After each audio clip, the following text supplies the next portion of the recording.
તો આજની મારી સૌથી પહેલી ટીપ જે ડુંગળી અથવા તો બટેટા હોય છે એના માટેની છે. તો ઘણા લોકો ઘણી બધી ડુંગળી અથવા તો બટેટા લઈને આવે છે બજારમાંથી, અને ઘણા લોકો એવા હોય છે કે જે શાકભાજી આવી જે ટોપલી હોય છે એની અંદર રાખતા હોય છે. તો આવી જે ટોપલી છે એની અંદર આપણે ડુંગળી અથવા તો બટેટા રાખીએ તો એ લાંબો સમય સુધી સારું નથી રહેતું, ખરાબ થઈ જાય છે.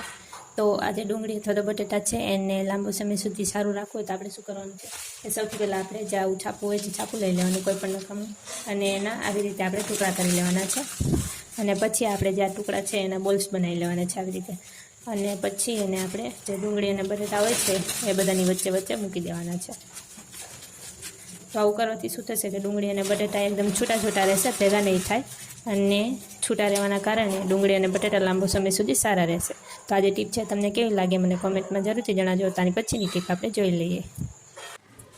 તો મારી નેક્સ્ટ ટીપ આપણી જે કચરાપેટી હોય છે એના માટેની છે. તો બધા જ ના ઘરે કચરાપેટી તો હોય જ છે, પણ ઘણા લોકો જે હોય છે એ આમ નામ જ કચરાપેટીને રાખીને એની અંદર કચરો નાખી દેતા હોય છે. કોઈ પણ એઠવાડ હોય અથવા તો કોઈ પણ જે કચરો હોય એ આમ નામ જ નાખી દેતા હોય છે. તો એના કારણે શું થાય કે એઠવાડ અથવા તો કોઈ પણ આપણે વસ્તુ કચરાપેટીની અંદર નાખીએ તો આપણી જે કચરાપેટી છે એ બગડે છે, ખરાબ થાય છે, અને આપણે એને વારંવાર ધોવી પડે છે.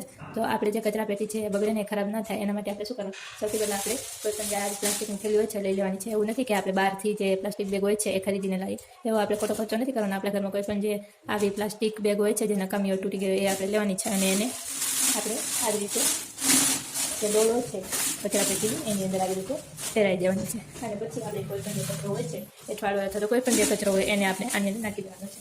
અને પછી આપણે જ્યારે પણ કચરો નાખ્યો જઈએ ત્યારે આપણે જે પ્લાસ્ટિક બેગ છે એને આવી રીતે કાઢીને પછી કચરો નાખી દેવાનો. આવું કરવાથી શું થશે કે તમારી જે કચરાની ડોલ છે એ બગડશે નહીં, ખરાબ નહીં થાય, અને તમારે એને વારંવાર ધોવી પણ નહીં પડે. તો આ જે ટીપ છે તમને કેવી લાગી મને કોમેન્ટમાં જરૂરથી જણાવજો. તો આની પછીની ટીપ આપણે જોઈ લઈએ.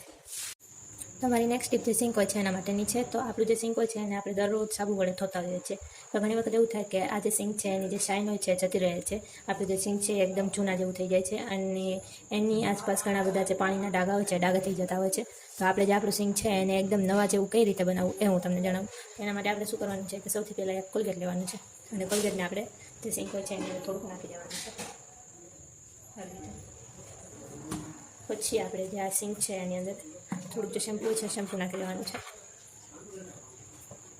પછી આપણે કોઈ પણ જે કપડાં વાસણ ધોવાનું જે કૂટો હોય છે એ લઈ લેવાનું છે, અને કૂટાની મદદથી આપણે જે સિંક છે એને સાફ કરવાનું.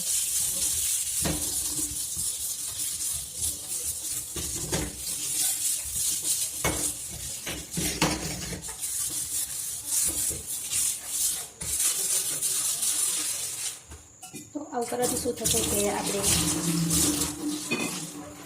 જે સિંક છે એની અંદર આપણે કોલગેટ નાખ્યું. તો કોલગેટ નાખવાથી શું થશે કે આપણું જે સિંક છે એની અંદર જે પણ કાંઈ પાણીના છાંટા ડાઘ લાગ્યા હોય એ નીકળી જશે. અને શેમ્પૂ નાખવાથી એવું થશે કે આપણું જે સિંક છે એ પહેલાંની જેમ શાઇની થઈ જશે, શાઇન કરવા લાગશે. તો આવી રીતે તમે તમારું જે સિંક છે એને એકદમ નવા જેવું કરી શકો છો. તો આ જે વિડીયો છે તમે કયા શહેરથી અથવા તો કયા ગામથી જોઈ રહ્યા છો એમને કોમેન્ટમાં જરૂરથી જણાવજો. તો આની પછીની ટીપ આપણે જોઈ લઈએ. તમારી છેલ્લી ટીપ આપણી જે આવી ગાણી હોય છે એના માટેની છે. તો આપણે જે આ ગાણી છે એની મદદથી ચા ગાળતા હોઈએ છીએ. તો જ્યારે આપણે નવી ગાણી લઈએ ત્યારે એ જે ગાણી છે એકદમ ચોખ્ખી અને સ્વચ્છ હોય છે, અને એકદમ નવા જેવી હોય છે. અને આપણે જેમ જેમ આ ગાણીનો યુઝ કરીએ એમ એમ જે આ ગાણી છે એની અંદર કચરો ભરાતો જાય છે, તો એના કારણે આપણી જે ગાણી છે એકદમ ગંદી થઈ જાય છે. તો આ જે ગાણી છે એની અંદરનો કચરો કાઢવા માટે આપણે શું કરવાનું છે કે સૌથી પહેલાં આપણે આપણો જે ગેસ છે એને ઓન કરી દેવાનો છે.